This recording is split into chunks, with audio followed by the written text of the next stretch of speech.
Smart सिटीकडे वाटचाल करणाऱ्या नाशिकमध्ये सध्या गॅस सिलेंडरवरून अक्षरशः रणकंदन माजलं आहे।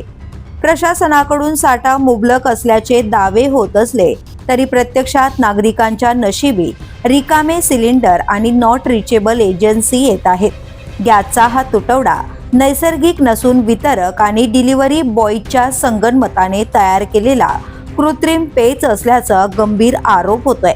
अधिकृत बुकिंग क्रमांक बंद, पण त्याच वेळी घरगुती सिलेंडर 1400 ते 2100 रुपयांना ब्लॅकमध्ये विकले जात असल्याची धक्कादायक माहिती समोर आली आहे। अधिकृत दराने गॅस मागणाऱ्यांना स्टॉक नाही सांगितलं जातंय, तर जादा पैसे मोजणाऱ्यांना चोरून घरपोच सेवा मिळते।